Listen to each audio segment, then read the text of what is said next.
Bismillahirrahmanirrahim. Assalamualaikum warahmatullahi wabarakatuh. Waalaikumsalam. Alhamdulillah. Allahumma salli wa sallim wa barik ala Muhammad wa ala ali Muhammad. Allahumma arhamna bil Qur'an waj'alhu lana imaman wa nuran wa huda wa rahmah. Allahumma dhakkirna minhu ma nassina wa 'allimna minhu ma jahilna warzuqna tilawatahu ana al-laili wa ana an-nahar birahmatika ya arhamar rahimin.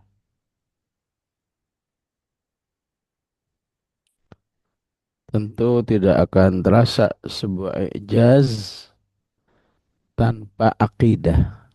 Ya. Manusia merasakan ijazul Quran ketika ada akidah bahwa Allah itu maha segala-galanya, maha tahu, ya, maha benar, ya. Wa man asdaqu minallahi qila. Ya. Ya.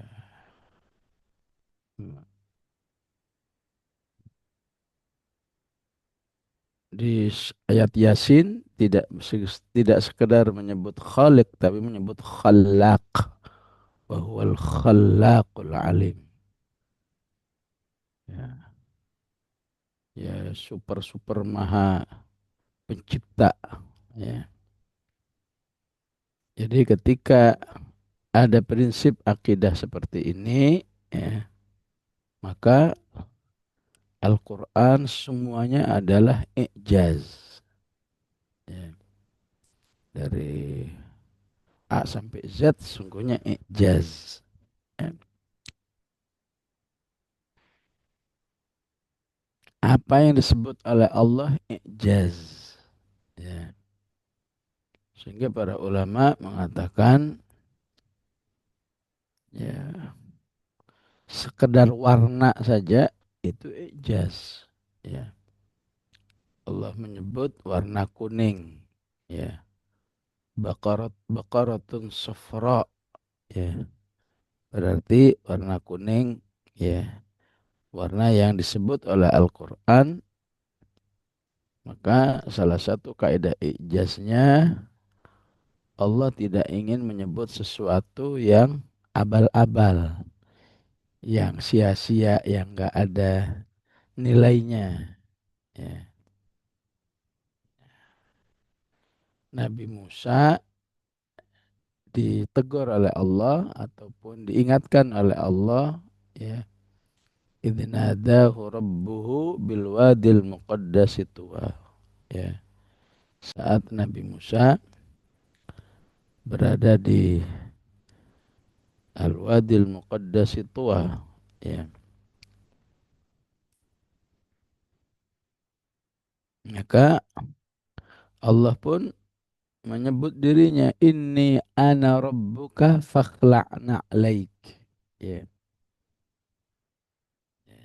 Prinsip ijaz adalah apa yang disebut oleh Allah nggak mungkin abal-abal. Aku adalah Tuhanmu wahai Musa, maka lepaskanlah, ya, ya, sandalmu, na'laik, ya. Yang nggak percaya dengan prinsip ijaz, masa sekelas Al-Quran segala sandal masuk, gitu ya.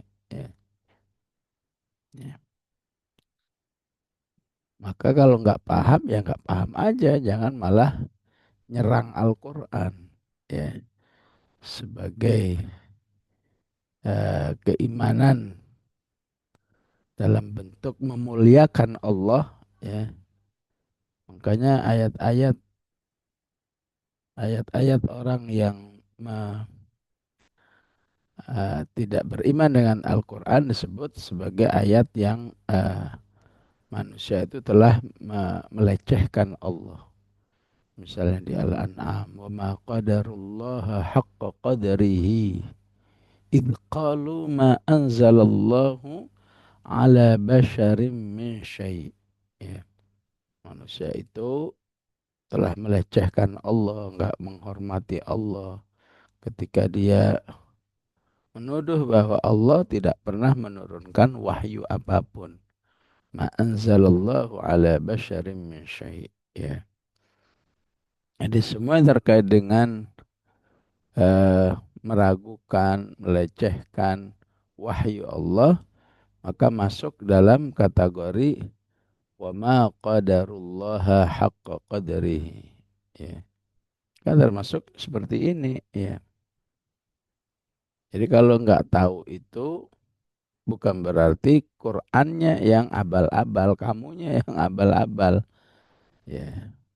Termasuk yang populer bahwa tadinya dianggap suatu hal yang sepele ketika Al-Quran menyebut wattini wazzaitun.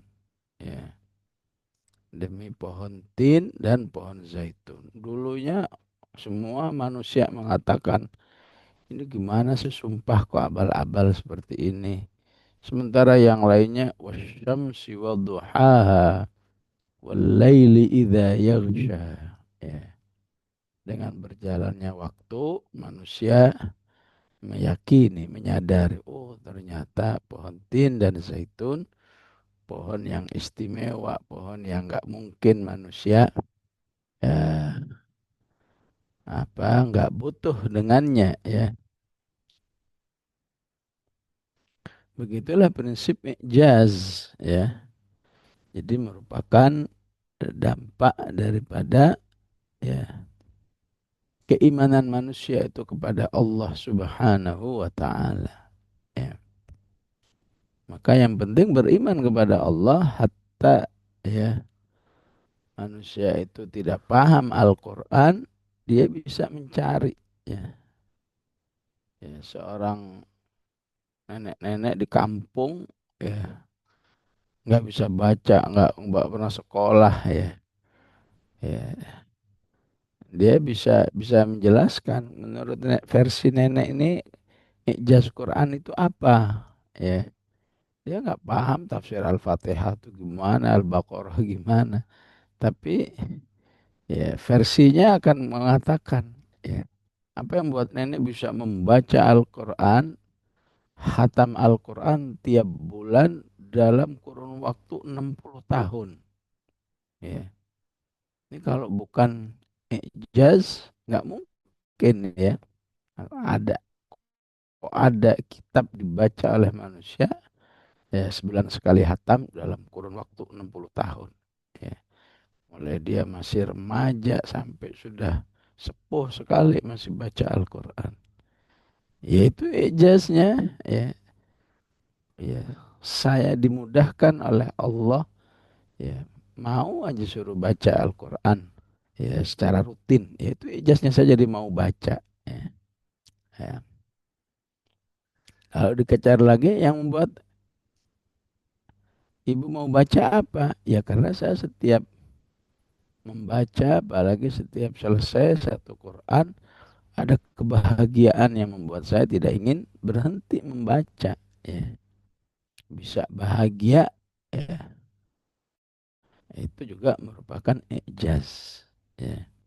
Jadi ketika keimanan kepada Allah itu ada, maka manusia akan merasakan ijaz betapapun ijaz-ijaz yang sifatnya ya mungkin dalam tanda kutip sederhana ya.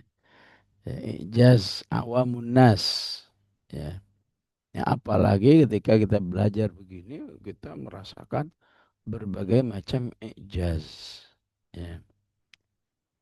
Maka yang ingin saya pilih pada sore hari ini apa yang disebut dengan ijaz adadi. Ya. Bahwa angka yang dipilih oleh Allah juga merupakan satu uh, keistimewaan. Ya.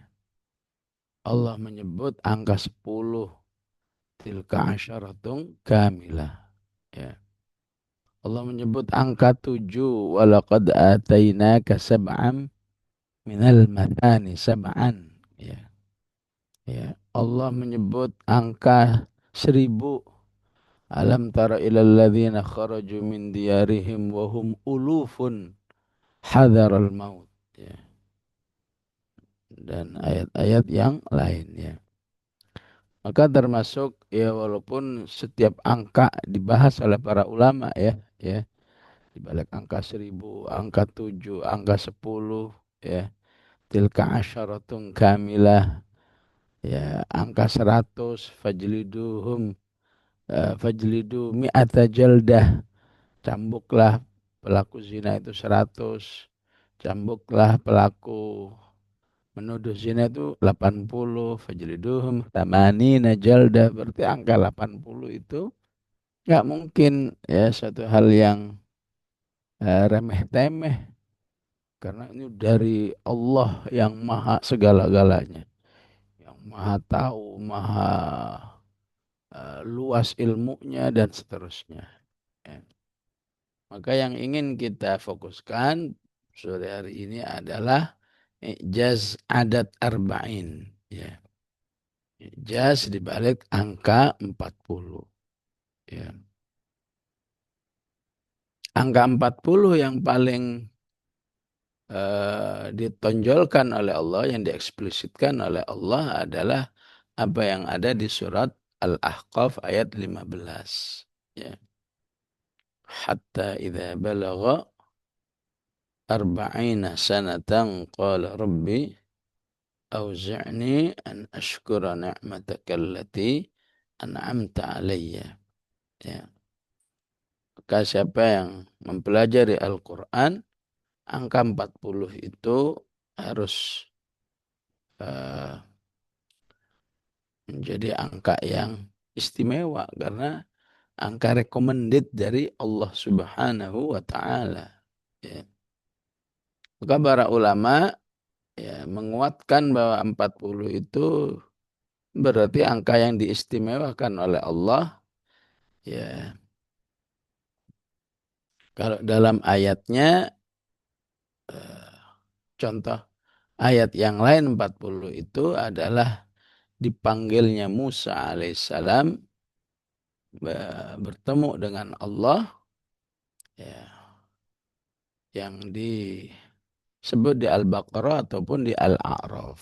Ya, wa idh wa'adna Musa arba'ina lailah. Ketika Allah ingin bertemu dengan Musa ya, di selama 40 malam. Wa idh wa'adna Musa arba'ina lailah. Ya,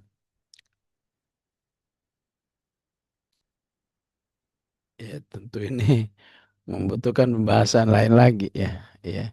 Jadi kalau Al-Baqarah 40. Ya. Tapi kalau di Al-A'raf, ya semoga suatu saat ada kesempatan. Ya. Nyebutnya 30 dulu, baru tambah 10. Wa'adna Musa, ya.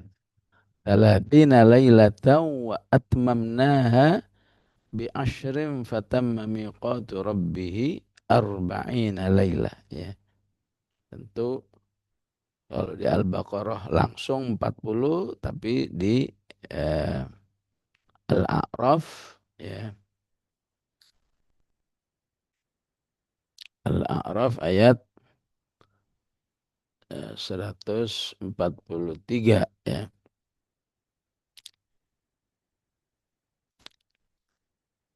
Wa'adna Musa 30 lailah ya. Eh, Maksud saya 142. Wa'adna Musa 30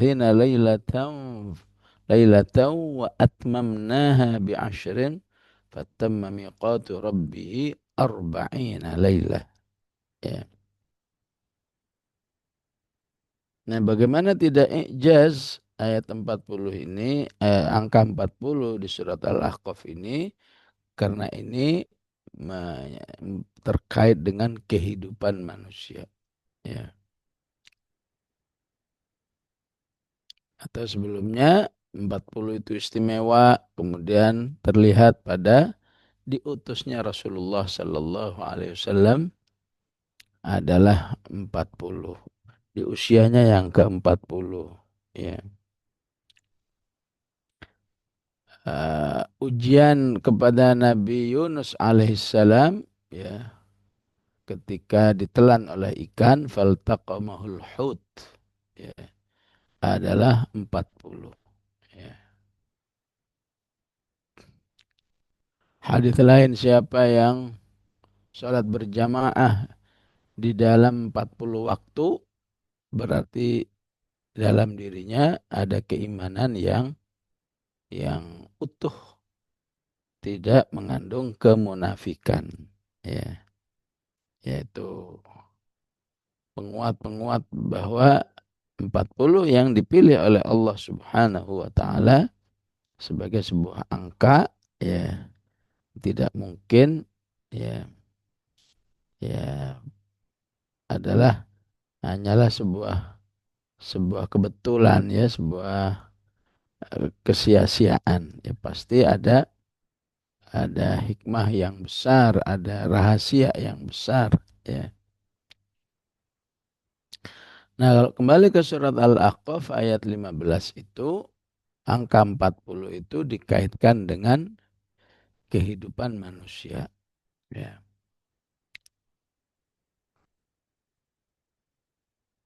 Terkait dengan apa? Ya. Maka pertama terkait dengan eh, apa yang disebut di surat Ar-Rum, ya. Ya. Surat Ar-Rum dikatakan bahwa manusia itu Allah ciptakan awalnya lemah. Ya. Yaitu di ayat ke-54. Ya. Allahul ladzi khalaqakum min dha'fin. Ya. Kemudian dari lemah jadi kuat. Tsumma ja'ala min ba'di dha'fin quwwah. Ya. Ya. Kemudian setelah kuat jadi lemah lagi. Tsumma ja'ala min ba'di quwwatin dha'fa wa syaibah. Ya. Maka kembali ke satu kehidupan yang lemah ini, ya. Ya, ya. Pada umumnya adalah ketika manusia sudah masuk 40. Ya. Ya, sekuat-kuatnya manusia, ya, sesehat-sehat manusia ketika sudah usia 40 tidak mungkin sesehat, ya, ya sebelum 40, apalagi 20, 25, 30, ya, ya, ya. Sehingga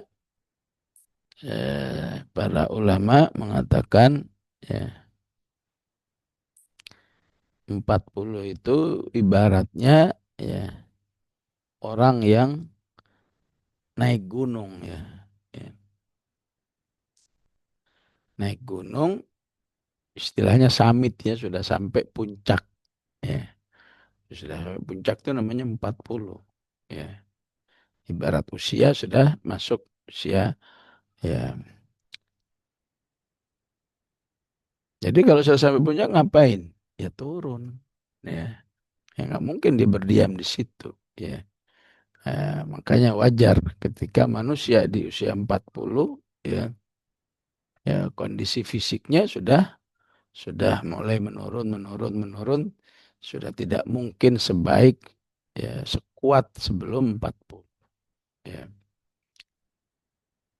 Sehebat-hebatnya, sekuat-kuatnya petinju, ya, ya kalau sudah 40 ya bisa pensiun, bisa eh, nggak bisa, sudah mudah dikalahkan apa aja, ya. Sebaik sekuat-kuatnya atlet, ya. Padahal itu adalah orang aktivis dalam bentuk fisik, ya. Ya gimana manusia biasa, ya. Jadi Anda berarti sudah memulai, ya, eh, fase turun dari gunung. Ya namanya turun ya pasti, ya, akan, ya, sampai juga ke finishnya, ya. Finish itulah yang disebut, ya, ajal manusia, ya. Walaupun setiap manusia proses turunnya itu ya satu dengan yang lain berbeda-beda. Ya. Ada yang turunnya 20 tahun lagi, ada yang turunnya 5 tahun lagi, ada yang turunnya sama. Ya, naik 40, turun 40, berarti di usia 80 dipanggil oleh Allah. Ada yang perlu 30. Ya, ya. Betapapun ada hadis yang mengatakan ya, a'dzarallahum a'dzarallahum ra'an balagha sittina sana. Ya. Allah tidak memaklumi lagi kepada manusia yang sudah sampai di usia 60. Ya. Tidak memaklumi istilahnya. Oh, kalau dia apa? Kalau dia tidak beramal soleh misalnya, oh mungkin dia belum tahu gitu ya. Ya. Oh mungkin dia lupa gitu ya. 60 tahun belum belum bersemangat beramal soleh, ya memang dia ya ya nggak punya semangat beramal soleh gitulah ya. Ya. Nah, ketika Allah sebut 60 tahun itu ya, maka startnya adalah dari usia 40 ya. Maka ketika kamu masuk usia 40 ya, waspadalah kalau sampai katakan 20 tahun lagi kamu ya, jangan sampai 20 tahun lagi kamu masih dalam kehidupan-kehidupan yang tidak baik, kehidupan-kehidupan yang kurang amal, kehidupan-kehidupan yang kurang